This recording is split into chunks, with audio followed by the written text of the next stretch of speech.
Before the show starts, this is a reminder to all our listeners that the podcast is an open discussion forum and not meant to be used as a source of direct professional help.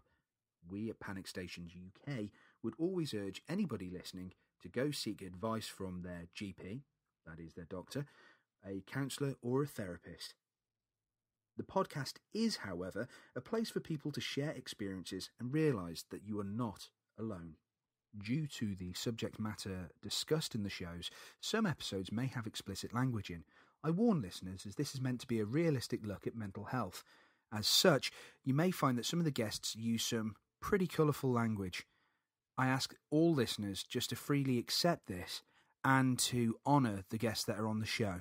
It's their journey and it's their freedom of speech, and we at Panic Stations UK would never do anything to discourage that. Many thanks and enjoy the show.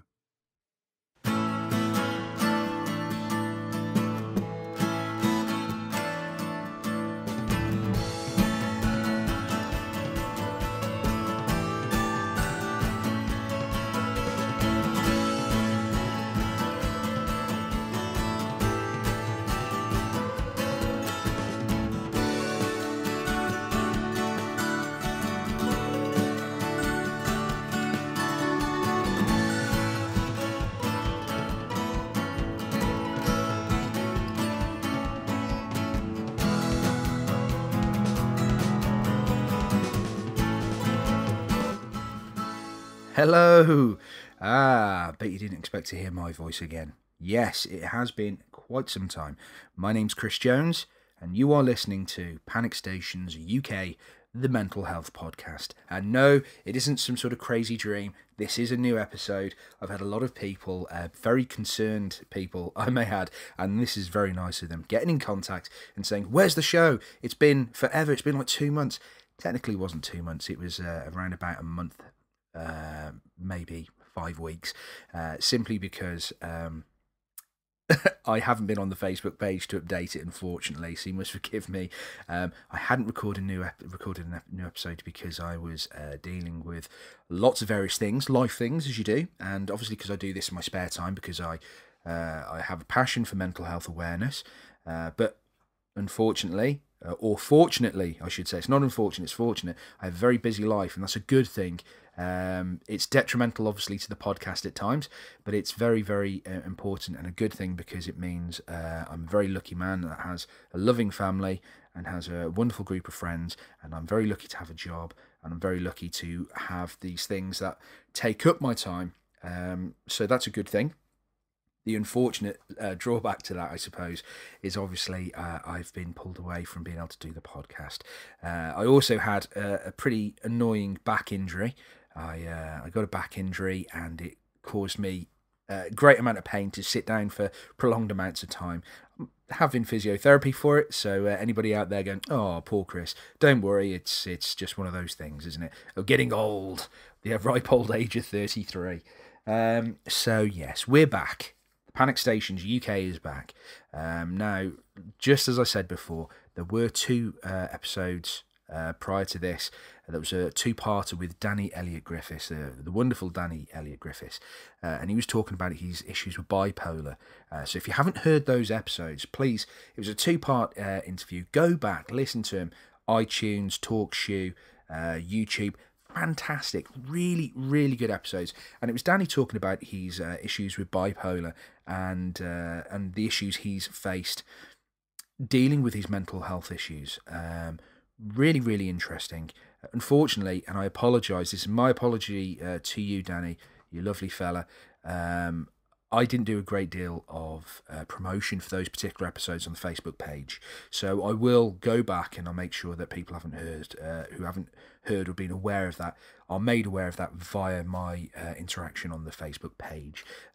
So yeah, please go back, YouTube, iTunes, TalkShoe, download or stream the podcast, have a listen. Brilliant episodes, well worth a listen. So yes, anyway, I am back. So it's all good.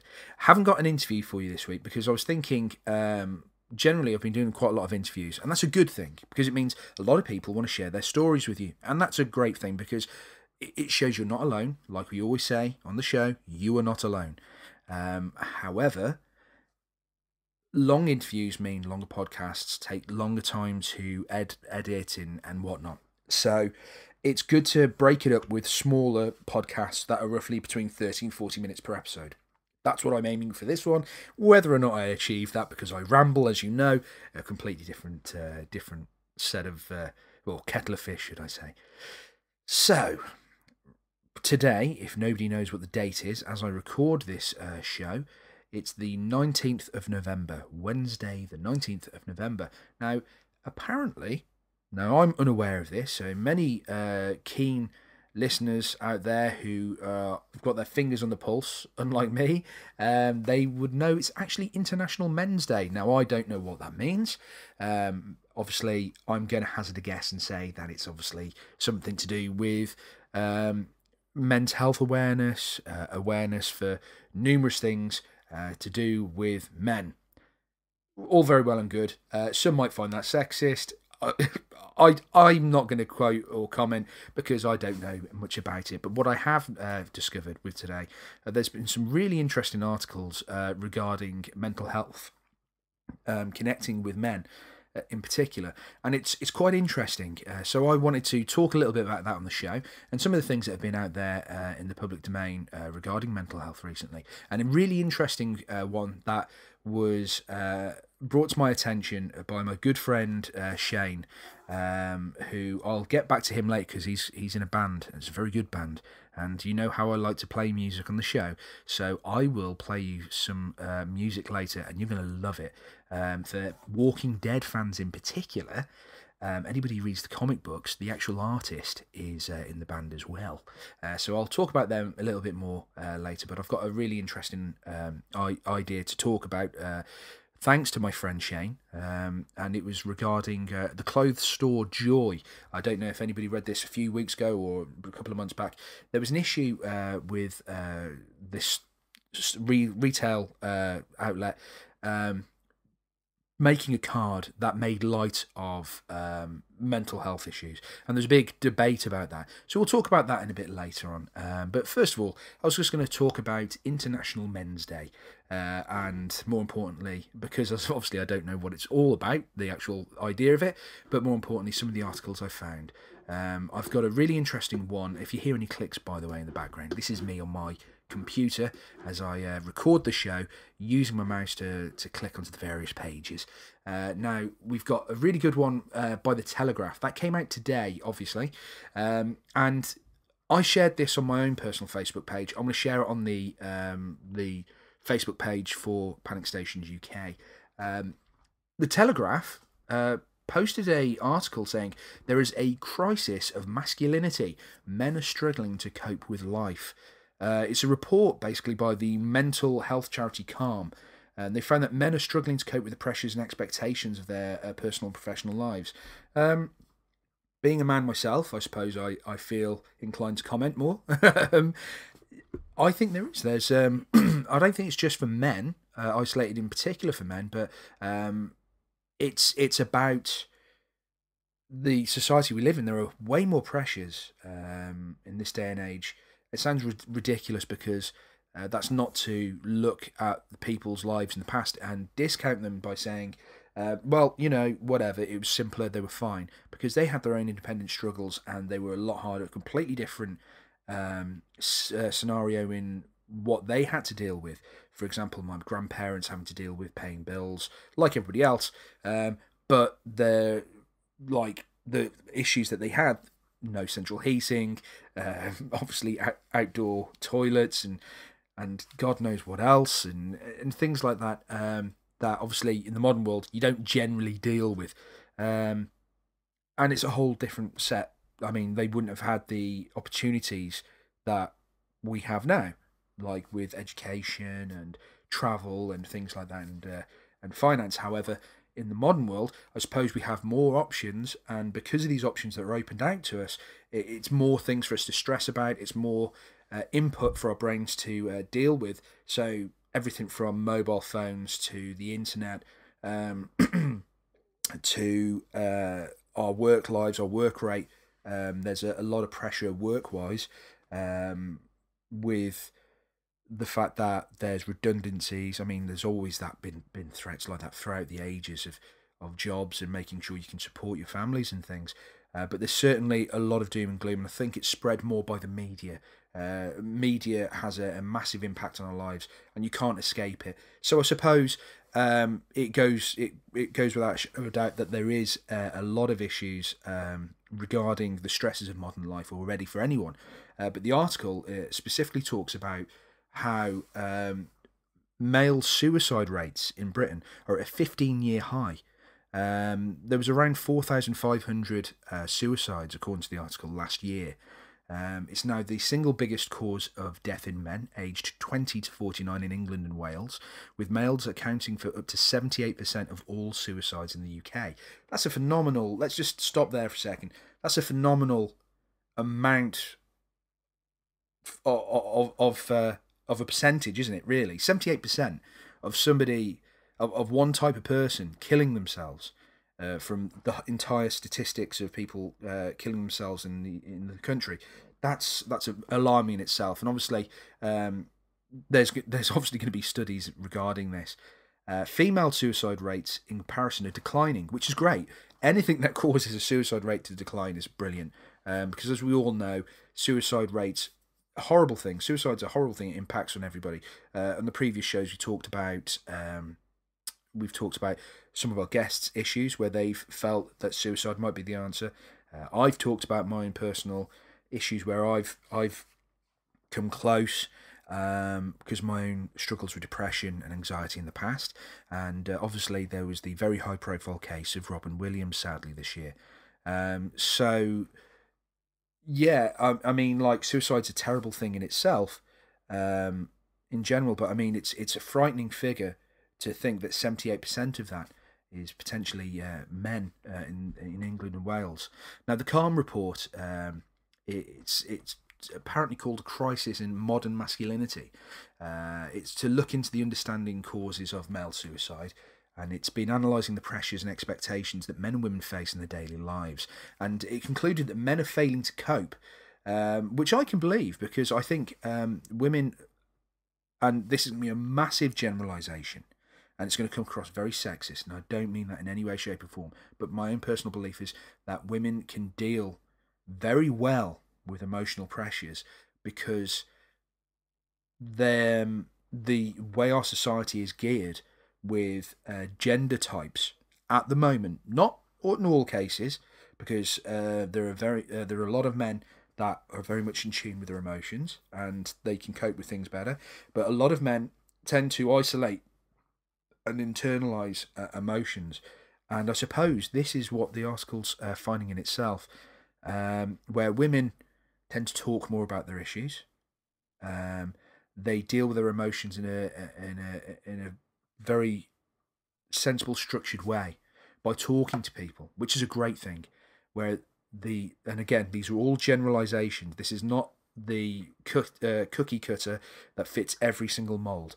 I'm just saying that the generalised consensus with gender stereotypes in our modern culture as it stands, we have a very interesting issue regarding men not talking about issues and problems, and women being more open and able to process the emotions better because of that open policy with how they deal with things, which is something always advocated. Is you don't have to go around telling everybody your own personal details. I'm not saying that, but finding somebody a confidant that you can talk to and let and process any emotions, both happy and negative. I mean, we're very open to talking about our happy emotions, but our negative emotions generally, we keep them to ourselves.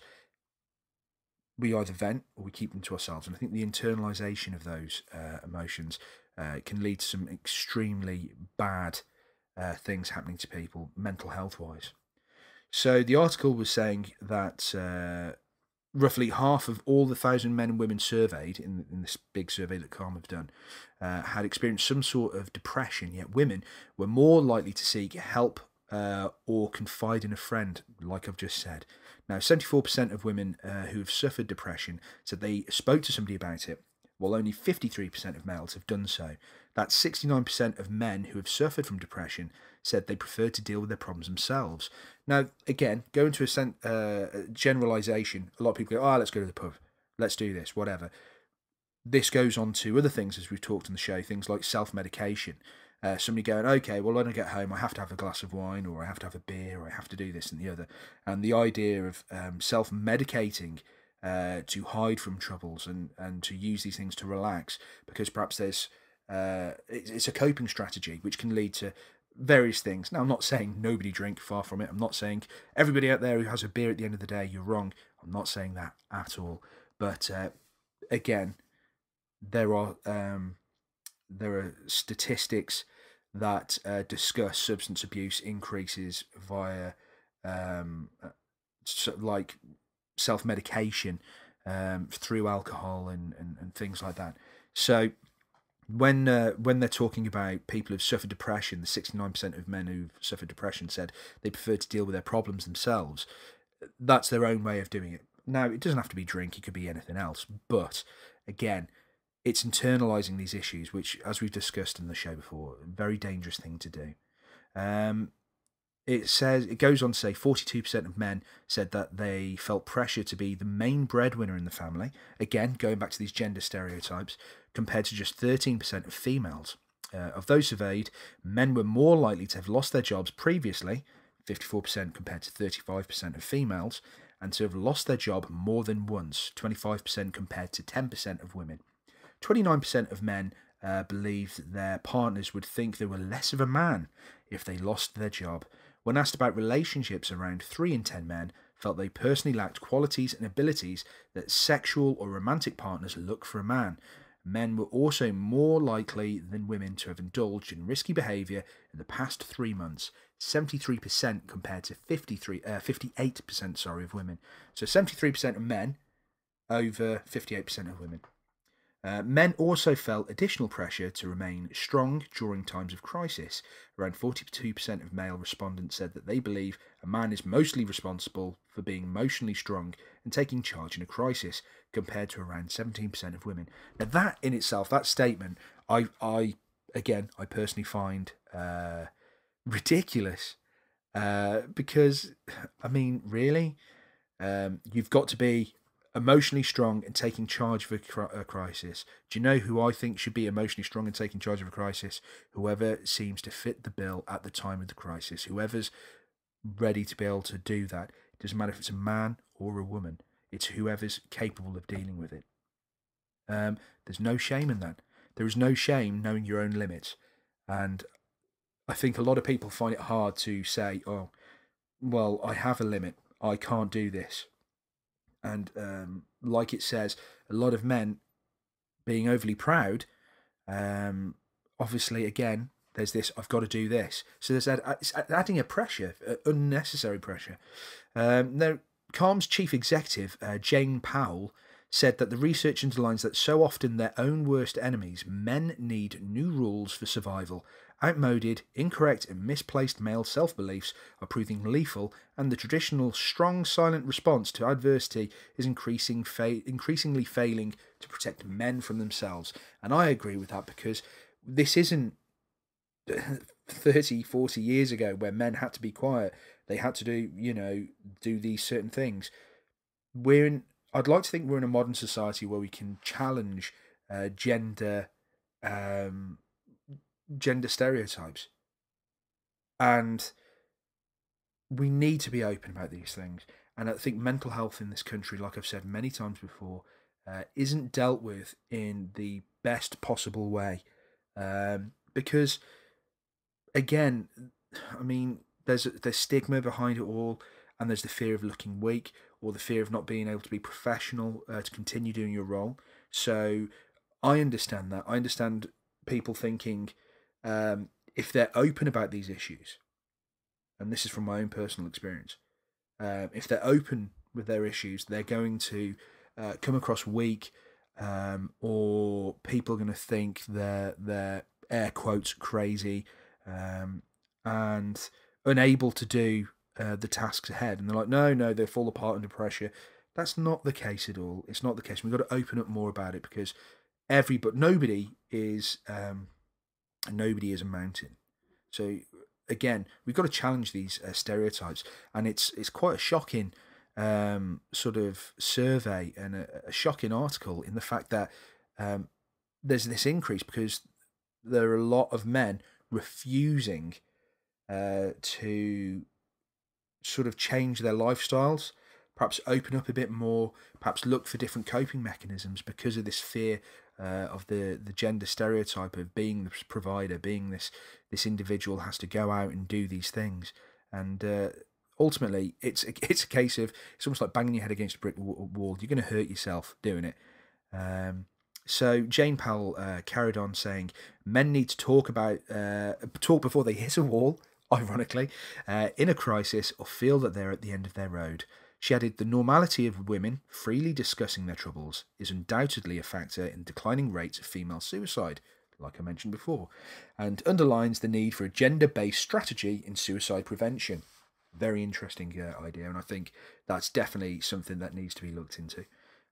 So far, government and society have failed to act on this self-inflicted yet preventable slaughter of our husbands, partners, brothers and sons. Yeah, I mean, what more to say? I mean, the statistics are there.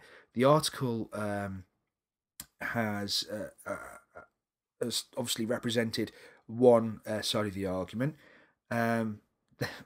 A negative side to that argument, if I'm really thinking about it, is kind of maybe people going, well, anybody can make up a suicide percent rate, or where do these findings come from? And obviously, you can question all these kind of statistics and stuff. But from my experiences of suicide, and from my experiences of how people who I know have had their own sort of run-ins with issues of suicide, be it family or friend or neighbour or whatever, the majority have been men. There are very few females that I have known personally that have killed themselves. A lot of the people, I've known a fair few people in my life kill themselves, and a lot of them have been men. And again, I think a lot of this comes down to this very obvious issue of not being able to open up more and air the issues. And I mean, we have a lot of stresses in modern society. We've discussed that before on the show. But again, I mean, aged between 20 and 49, and you've got like, out of 4,500 people, 78% being men. That's a wake-up call. So obviously, if you ever know anybody, like I've always said, you're not alone, and that's the aim of this podcast. It's to make people perhaps spread awareness and be a bit of a group we can all sort of talk and discuss mental health issues. But again, like I say at the beginning of every show, if you're a man listening to this podcast and you have your own issues that you're concerned about, or you have this fear that people can think you're somehow weak for going out there and being sort of stereotyped and not seen like you're capable to fulfill your position in society, that's nonsense. That's utter nonsense. The world is absolutely barking. Nobody is... I hate to use the phrase, but normal. Everybody has their own little hang-ups, and everybody has their own issues, and everybody has their own coping strategies. And just because you can't cope, and then you look at your friend or somebody else that you might work with, a friend or a colleague or whatever, and you're seeing, oh, there's this man, he runs the Ironman challenge, and he's never ever low, and he's never sad, and he's always happy, and he never does all these things, and he brings home the money, he's got a good job, he's doing this, he's being the husband, he's doing that. Well, you know, whoopee, good for them, and fair play to them. But don't feel to put that pressure on yourself, because you're a different person. Okay? It's knowing limitations, and there's nothing wrong with having limitations. Obviously, go out and seek professional help, because there's no shame in it. There is a stigma, but the only way we're going to break that stigma is by going out and being open and honest about these issues. And again, it's all about breaking down these boundaries, spreading awareness. I personally have no issues talking about my mental health past, as you all well know if you've been listening to the show from episode 1. And I know for a fact that that obviously the more people who listen, the more people that can take things on board, the better the awareness. It's that simple. So we need to be aware of that. Now, another article I was looking at regarding International Men's Day, it says that 40% of therapists are seeing an increase in men seeking therapy. So this is a nice little counterbalance to what we've just been talking about. And that's an interesting one because of the fact that they're seeing an increase. A survey of the RSCPP, if you want to have a look at them, they're actually an interesting little group.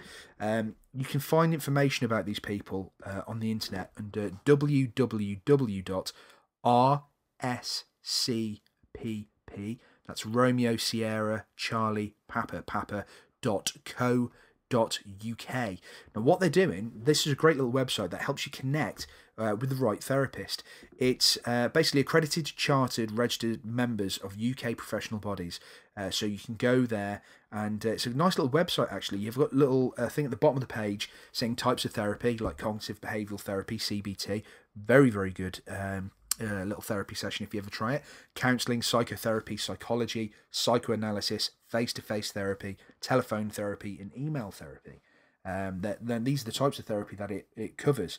And you can find, if you enter your postcode or your place of residence in the search bar, it actually gets all the therapists that are registered with the RSCPP. They come up on there, so you can actually find specific therapists that are tailor-made for your own needs, which is great. Really, really useful.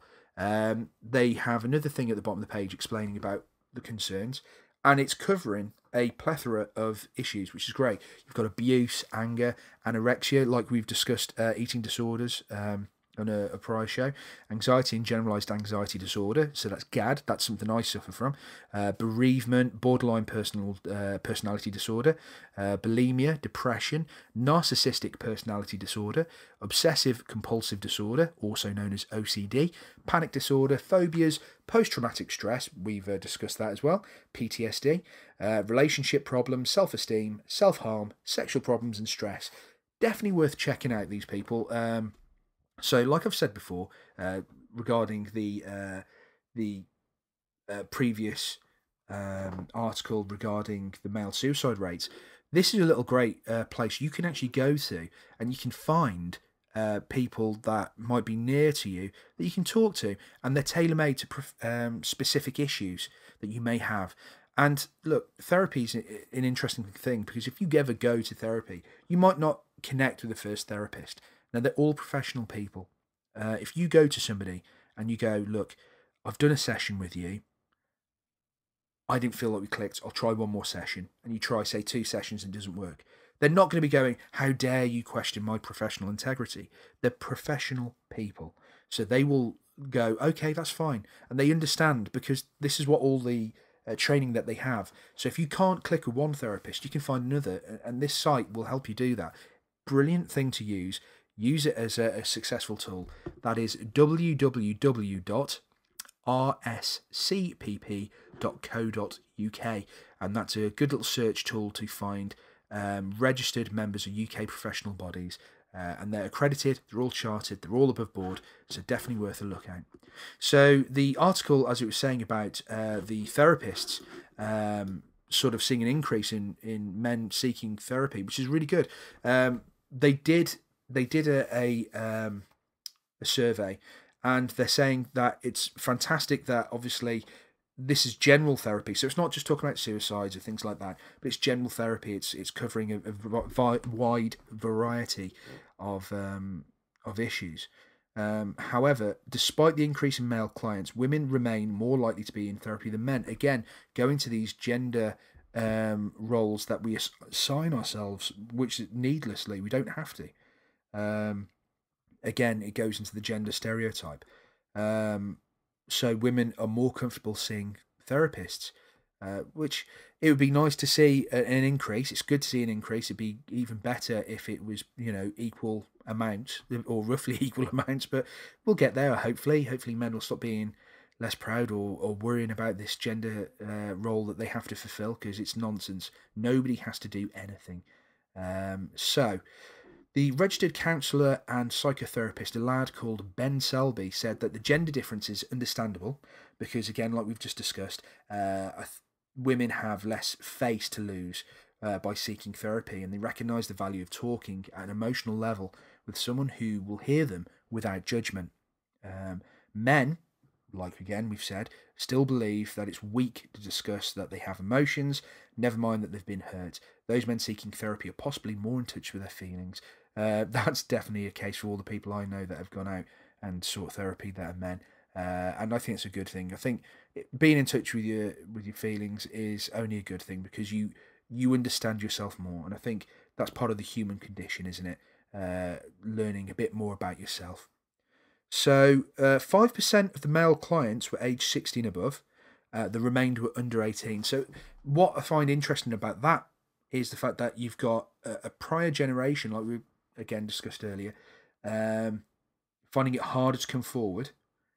But the ones that are more geared to modern society are seeking the therapy. And I think the good side of that is, obviously, even though I don't think we have a great sort of open dialogue regarding mental health issues in this country at the moment, in the UK and Wales, I think even though that's still an issue, it's nice to know that it's on the rise, that people are identifying the need to seek professional help, and that's a good thing. Now, the Samaritans, they're the highest rate for, they've been saying that the highest rate for male suicides is amongst the 40 to 44-year-old age group, which goes kind of against the prior article saying between 20 and 49, but I suppose if they're looking at what they've got with their information. Young men between 25 and 34 were previously the highest age group in the UK for suicides, but this has dropped in recent years following a national campaign regarding mental health, which is good, a government campaign about it. Mr. Selby also believes that 31 to 45 is the perfect age for most men to seek therapy. They have lost the bravado of youth and aren't as stuck in their ways as some of the older generation. Again, going back to the gender stereotypes of what you have to do with your life, and prior generations having to fill that criteria. I think this age will go up as some of the younger males grow older. So that's a nice thing, I suppose, in a right that, again, the generation we have now that are seeking therapy are breaking down the stereotypes and stigmas, and they're going to take that with them. So it can only get better. I mean, you're not going to have a rollback on mental health awareness. Now the genie's out the bottle, as it were. It can only get better. That's my personal opinion of it. Now, male clients come to therapy, from what we were saying before about the therapists. They present a number of issues. Most commonly, you have relationship problems, stress, depression, anxiety, anger management problems, abuse, other issues, sexual problems, post-traumatic stress disorder, and alcohol dependence. Nationally, depression and anxiety are the most common mental health conditions, with 8 to 12% of the UK population affected by depression and 9% affected by mixed depression and anxiety. Richard Snowden, CEO of RSCPP, said the results of our survey are a really positive sign that most men more men, should I say, are coming forward to seek help. They're debunking the generalisation that we normally hear that men keep their problems to themselves. He added that the average age of male clients and the fact that there's so many presenting with relationship problems suggest that many middle-aged men are seeking therapy around the time of separation of divorce from a partner. So I suppose, again, we're looking at trauma and the identification of need for help. Interesting articles. So anyway, I know that you're probably sick to death of hearing me blathering on, because we're at the 34-minute mark and I was trying to make this a quick one. So what I'm going to do, I've got a nice little treat for you lucky people. I'm going to take a break myself, and I'm going to put a tune on by a great band called the Cosmic Rays. They're band by a local band. They're absolutely fantastic. You've got Shane Chebsey, Kevin Dark, Charlie Adlard, and Phil Winslade. Now, any comic book fan, like I said earlier, would be quite sort of, ooh, because of Phil Winslade and Charlie Adlard, most famously for people in the know with things like The Walking Dead. Obviously got Charlie, he's the artist of the comic book The Walking Dead, and it's now obviously a major TV show, and it's quite a successful one at that. But he's part of this band, and they're really, really good. And I'm not just saying that because I'm friends with them. I think it's a fantastic band, and I think everybody should go out and buy the album. It's the bargain price of £10, and the record label is Spacehead Records. So if you go to www.spaceheadrecords.co.uk, you'll find that you've got the Cosmic Rays up there, and you can actually, in fact, the album, you can get the digital album for £7, and you can get the Gatefold CD for a tenner. And you can actually hear some of the tracks on the actual site. They're really good. I mean, I'm not just saying this, they are really, really good. And I would strongly recommend people go out and listen to their work. You can find them on Facebook as well. Just type in The Cosmic Rays in Facebook, and they've got a really gnarly looking sort of band sort of logo that's very reminiscent of sort of 70s sci-fi shows. It's great. The album cover is amazing because it reminds me, I'm looking at it now, I've just picked it up, and it reminds me of 70s prog rock. The front cover art is just beautiful. It's really, really nice. And you open up the gatefold and you just see this terrific sort of nihilistic image, and it's just, you got to get it. It's really good. Anyway, I'm going to play you a track from the Cosmic Rays album, and then we're going to discuss the article that my friend Shane, who is one of the Cosmic Rays, he's the lead singer, he suggested that I might want to bring up on a podcast. So cheers for that, Shane. That was a really good call by you, mate. So I owe you a pint. Now, without further ado, here they are, the Cosmic Rays.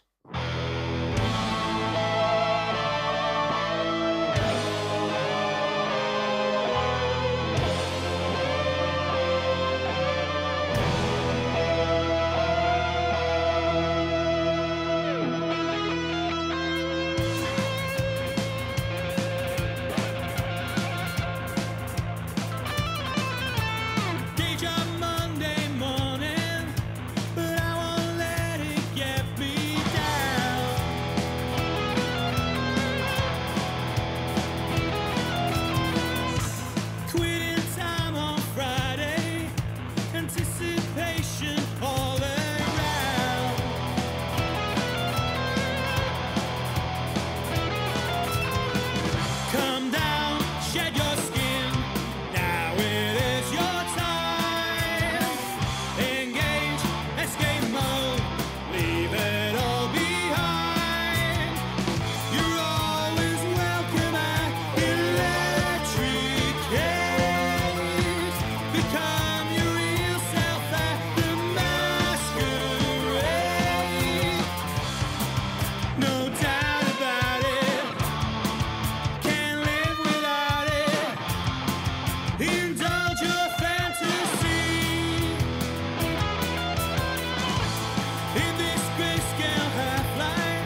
Wow, there you go. I bet you weren't expecting that, were you? How polished does that sound? It's really, really good. Really, really good song. So well done, guys. Really impressive, really good band.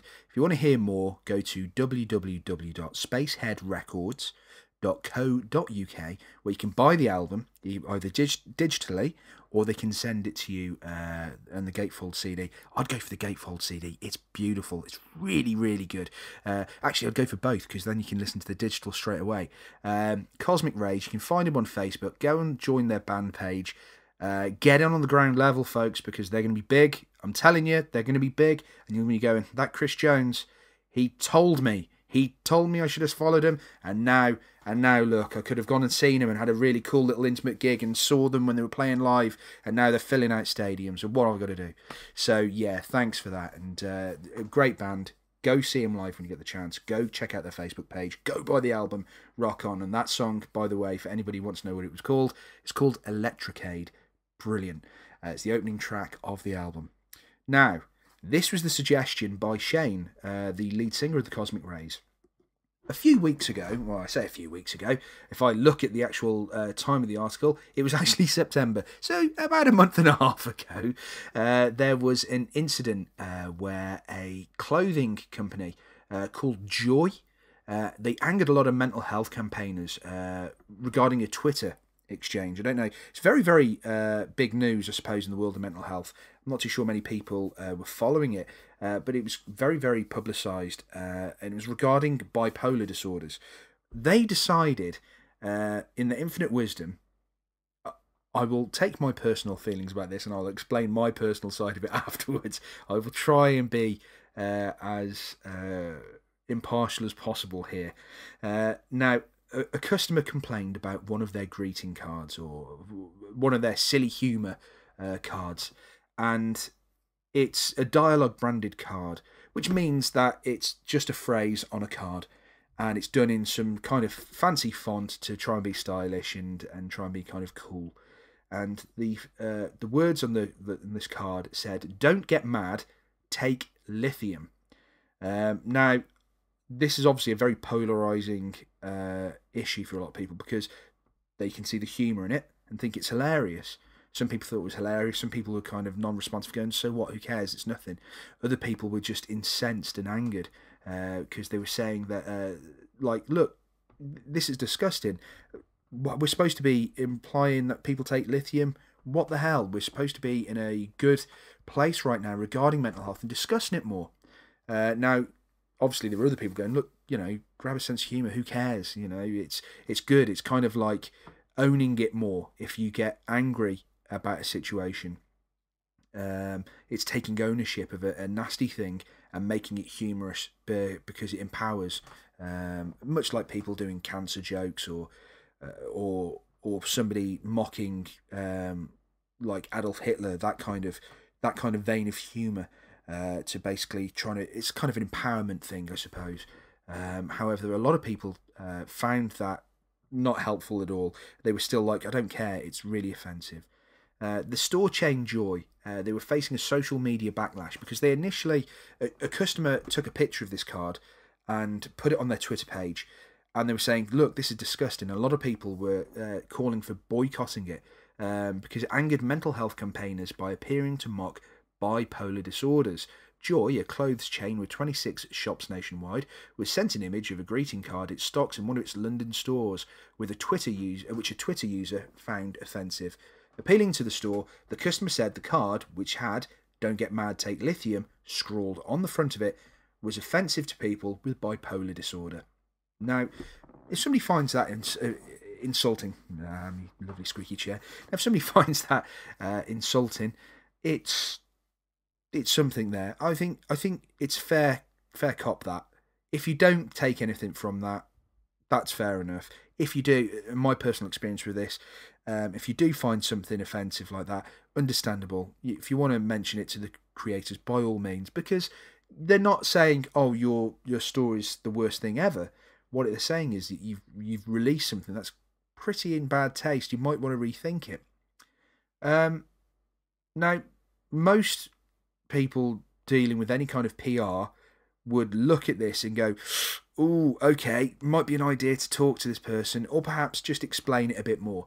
Rather than that, they decided, in their infinite wisdom, because they're very intelligent with their customer relations, Joy decided to respond on Twitter, on social media no less. Then, if you know someone with bipolar disorder, don't buy it for them. And in capital letters, problem solved. That's not conducive to any sort of situation, is it? Really, that was like throwing petrol on a fire. That there really was no need for, in my personal opinion, any reason for the company to respond like that. That was a pretty bad show, considering it's a very sensitive subject. And it's, look, bipolar disorder, as discussed on this show, as discussed on many social media sites and on people's own little blogs about mental health or disorder, is an incredibly serious issue. Okay, you can see the hilarity in that. Don't get mad, take lithium, and things like that. That it's trying to be silly and trying to be funny. I think it's way too much on the nose, personally. And it is a sensitive subject. People have killed themselves with bipolar. It's not something to really just take lightly. If you're going to make a joke, try to be a bit more clever about it, perhaps, or I don't know. There just doesn't seem to be it doesn't seem very clever to me. It's too much on the nose. I might anger a lot of Family Guy fans out there. I'm not a big fan of Family Guy because the first couple of series were quite funny, and then they were just trying to find offensive stuff to be funny and go, haha, oh, we've got to do something funny here. I know. Cut to a shot of something, and then somebody shouts something really, really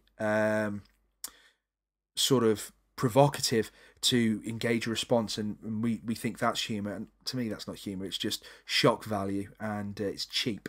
That's my personal opinion. Again, if people disagree, that's all cool. You're allowed your opinion. I'm not attacking that, but that's my opinion on it. So, when people asked about the people with bipolar who may go in shopping for themselves, the shop on Twitter again say they'll like it 1 minute and hate it the next, ? Thinking they're funny saying that. Somebody then tweeted, well, do you realise that this card is very offensive to people with bipolar disorder? That's a fair enough point. And then somebody going, well, if you know anyone with bipolar disorder, don't buy it to them. It was really the off the cuff remark saying they'll like it 1 minute, they hate it the next. It's a pretty close to the bone. I was incensed by it. I was ranting about it myself on my Facebook page. This is disgusting. How can somebody get away with it? And my friend Shane brought this to my attention, saying, well, look, it's a good thing to talk about on your show. I personally don't find it offensive. I can see why other people might find it offensive. And he was looking at it from a point of view where his family had a history of a certain type of illness. And he shared that with me, saying, look, they have that, but those kind of jokes don't offend me regarding that specific illness, because I can see the humour in it. It's kind of like an ownership, like we just said before with the whole ownership of the humour. I suppose it takes you out of the situation and it makes you less afraid, I suppose, battling everything with a smile. I, on the other hand, I think it's disgraceful. There are a lot of people's responses. There's one Twitter response to it saying, I'm more appalled by your stigmatising responses than the card itself. Because, again, like I just said, they kind of threw petrol on the fire here. And another person said, this is not only a disgusting card to sell, but a very unprofessional way to speak to someone. Just no.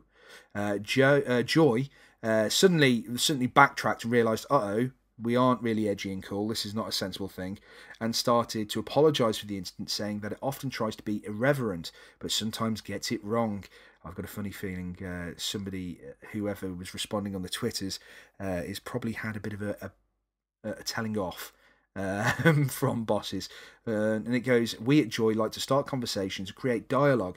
We try to be irreverent. Sometimes we get it wrong. Please accept our apologies. So they then issued that.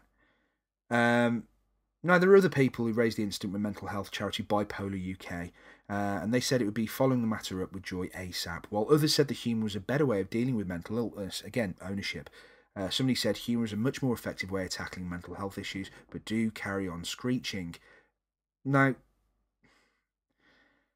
again, everybody's going to have an opinion, and no opinion is particularly wrong unless it's so incredibly offensive and no sort of rational thought put behind it. It's not gonna kind of fly with me, I suppose. I can be incredibly irrational, and I'm freely admit that, but I'm more incredibly irrational over really stupid stuff, as my friends will happily put their hands up and go, yes, don't get them on started about the new RoboCop film, for Christ's sake. So I understand that. However, I think somebody saying humour is a much more effective way of tackling mental health issues, but do carry on screeching, that doesn't help either, because you're not saying a statement. You're saying a statement and then putting a miniature insult at the end, going, "Haha, you idiots." That's not effective either, is it? That's not a good way of going any further. I've always liked the way, and again, going back to my mate Shane, how he describes things. I might turn around and say, no, I don't like it because this, this, and this. And he's like, I see what you're saying. And he's very, very impartial. And he's a good person to have dialogue with, because he will see your own opinion on it. If I disagree with Shane, he will turn around and go, well, I don't agree with that, but I see why you would. And he was bang on the money. It's exactly the same sort of thing here. I have my own personal issues about this. I think one phrase, the card is in very, very poor taste. They should have thought about that. And I think my major issue with it, really thinking about it, and I tried to think about it to try and put it into words, the most sensible reason why I would have an issue with it. My issue with the card itself has less to do with making a joke about a serious situation, because it's not a clever joke. It's just kind of, for me, it's about sensationalism. It's irreverent sensationalism for me. It's taking a very sensitive subject, a very serious subject, trying to make a poor joke that isn't intelligently done. It's just kind of in your face to try and be almost edgy and cool, rather than it being more about, this is a really bad thing, let's turn it into something positive. I think it has less to do with that, and it's more to do with trying to be fashionable. And if you see the card itself, if you just type in Joy greeting card, don't get mad, take lithium, or in Google or something, it's bound to pop up in the images. If you look at it, it's done in a very fashionable kind of funky lettering, kind of making it. It's almost like it's trying to make it fashionable. It's almost making it fashionable to taking a subject and trying to make it something edgy and something that isn't thought-provoking or intelligent. It's done with the intention to sell something, which is obvious because it's a greeting card. However, it's not a way of, say, Comic Relief. Comic Relief, the organisation, where people are joking and doing things and doing things with humour and raising awareness about very, very serious issues, and raising money. Now that I have no problem with, because it's using comedy in a very sensible way, using comedy to raise awareness on in charity events, all good. I'm not a prude. I have no problems with somebody discussing their own personal issues with mental health orders. Richard Pryor very, very famously discussed his own issues, where he was completely addicted to drugs. He had a massive substance abuse problem, and in one of his tours of his comedy stand-ups, he decides to go in about the night he decided he'd gone so far, and he set himself on fire. He poured a load of alcohol over the top of himself, and he set himself on fire. And it was very, very big story back in the time. And God rest him, he's passed away now, sadly, Richard Pryor. But his comedy legacy, discussing these issues, and people like Robin Williams, when they've discussed their issues, they raise awareness in a honest, sensible way from their own personal experiences. And people might find that in poor taste. I don't find that in poor taste in the slightest. I think that, to me, is more empowering because they're taking the humour.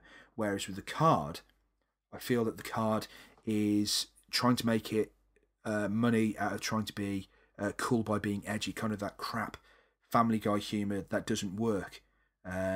More recent shows, not the early Family Guy, that was brilliant. I mean the later stuff, where it's like, we need something really bad, let's cut away to something and be just shocking for the sake of being shocking.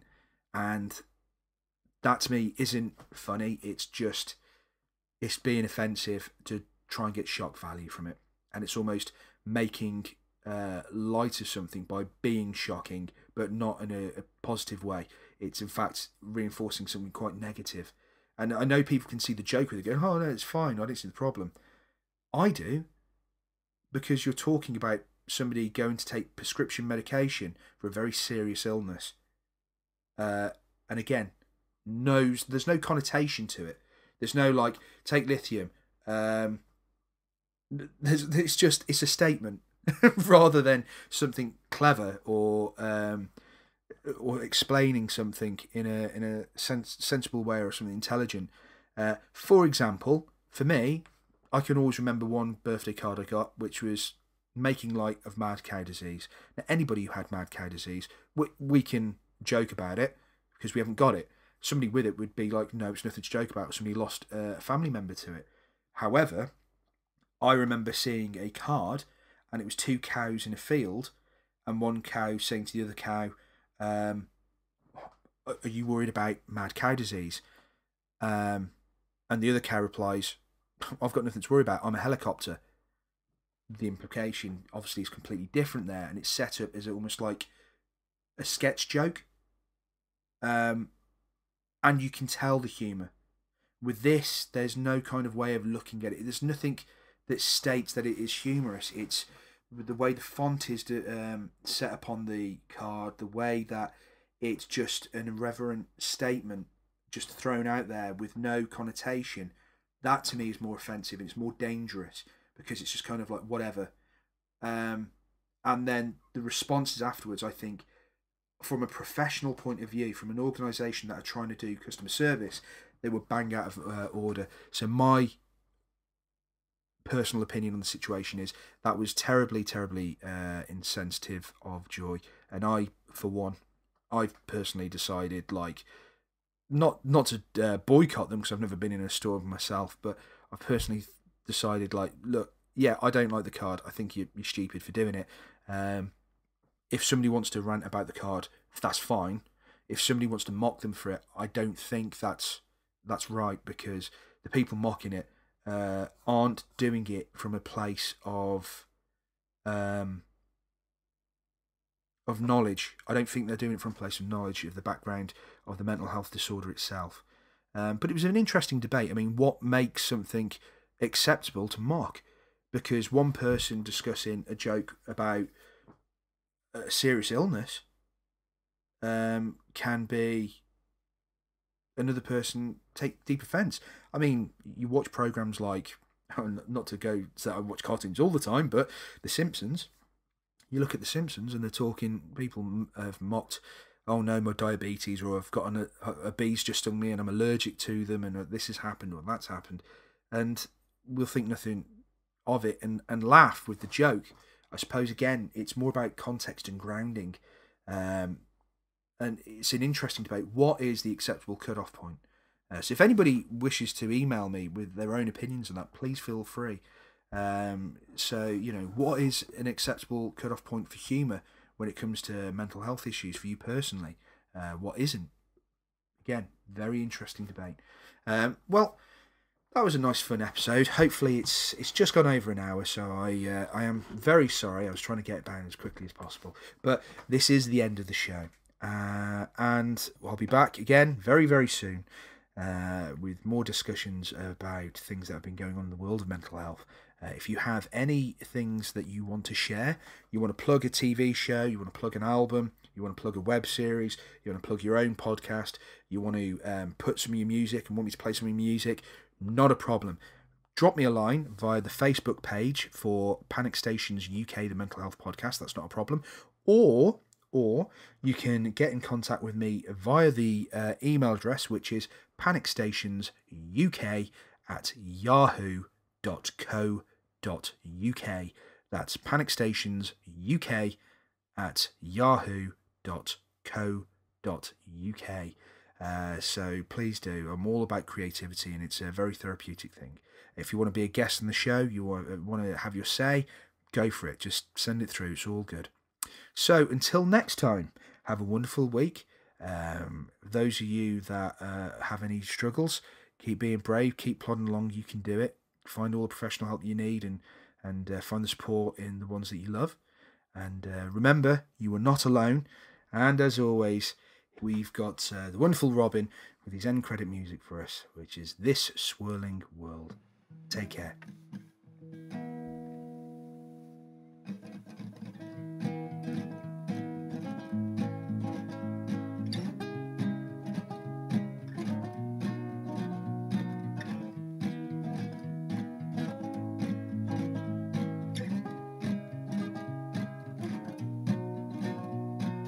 Wake up, dry your eyes, time to face a long night with a brave smile. Dive headfirst into the dark with your shaking hands clenched in a soldier's heart. I know where you've been, I know where you've been. You're not alone in this swirling world. You have my hand, you have my hand.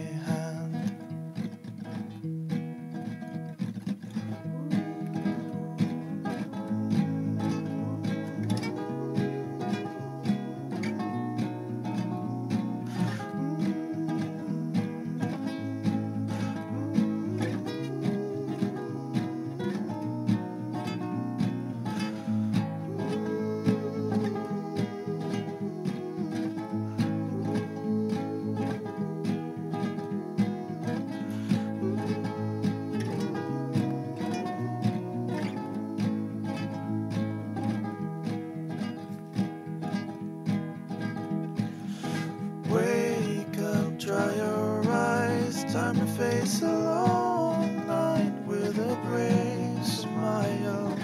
Dive headfirst into the dark with your shaking hands clenched in a soldier's heart.